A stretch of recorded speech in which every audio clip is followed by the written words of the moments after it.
तो देखिए,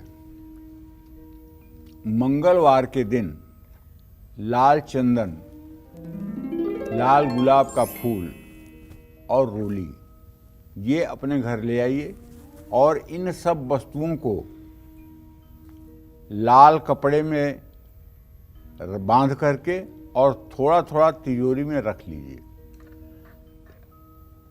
इससे महालक्ष्मी की कृपा बनेगी, धन लाभ होगा और आप आर्थिक नुकसान से बच जाएंगे। ये उपाय अगर दिवाली, धनतेरस के आसपास किया जाए तो बहुत ज़्यादा प्रभावशाली होता है।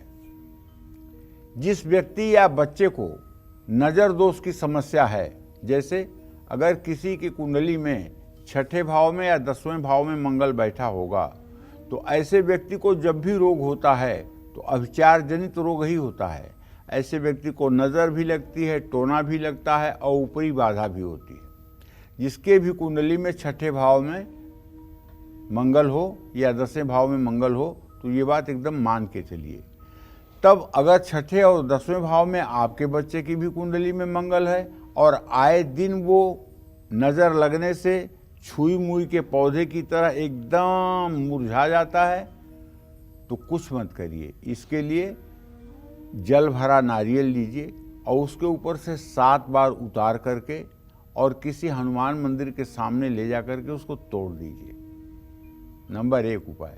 नंबर 2 उपाय, घर में फिटकिरी का बूरा रखिए और उस बूरे को दाहिने हाथ में लेकर के क्लॉकवाइज बच्चे के ऊपर से 7 बार उतार करके उसे वॉश बेसिन में बहा दीजिए।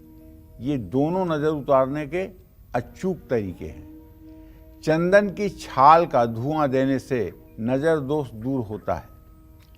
हर रोज चंदन का तिलक लगाने से मन को शांति मिलती है। चंदन के तिलक से आज्ञा चक्र सक्रिय होकर शुभ फल देता है। आज्ञा चक्र क्या है? हमारे शरीर में 7 चक्र हैं। गुदा मार्ग के पास जो चक्र है उसका नाम है मूलाधार चक्र,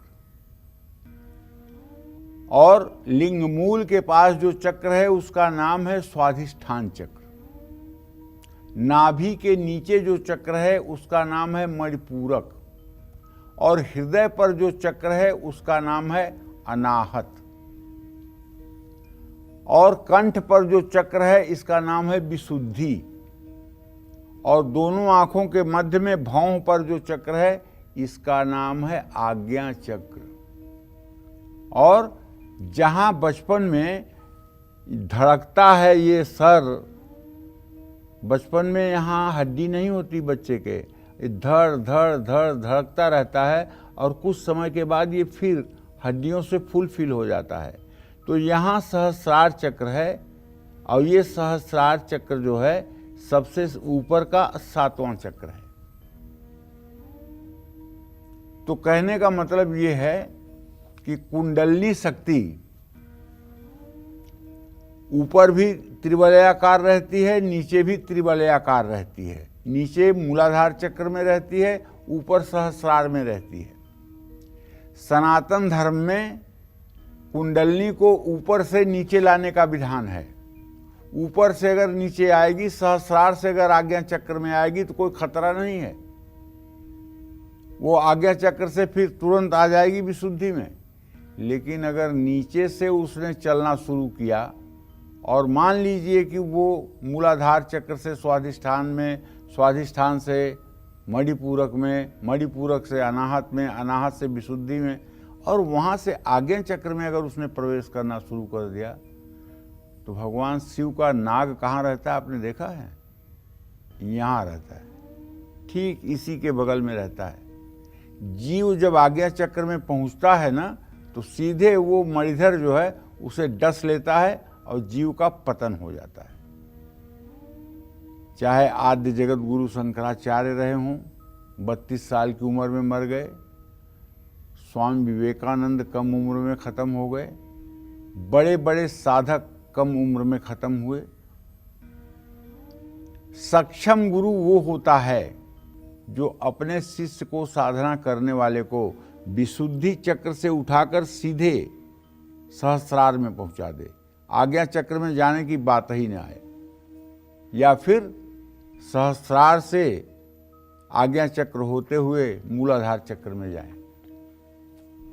तो कहने का मतलब यह है कि जब सातों चक्र जागृत हो जाते हैं तो मनुष्य अपने आप में अद्वितीय प्रतिभा का धनी हो जाता है। चंदन के पेड़ को घर की सीमा में लगाने से परिवार के सदस्यों का रोग समाप्त हो जाता है, लेकिन चंदन के वृक्ष के लिए जलवायु भी होनी चाहिए। ऐसा नहीं है कि हर जलवायु में चंदन का पेड़ हो सकता है। अगर ऐसा होता तो पूरे भारत में चंदन के पेड़ की खेती होती, तब केवल चंदन की तस्करी इतने लंबे स्तर पर नहीं होती।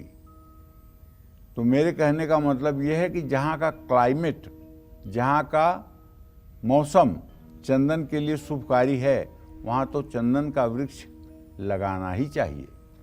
चंदन का वृक्ष घर की पश्चिम या दक्षिण दिशा में लगाना ज़्यादा शुभ माना जाता है, लेकिन पहले ये पता कर लेना चाहिए कि किस मौसम में और कहाँ के कैसे वातावरण में चंदन का पेड़ फलीभूत हो सकता है, वहीं चंदन का वृक्ष लगाने का प्रयास करना चाहिए। जय मां विंध्यवासिनी।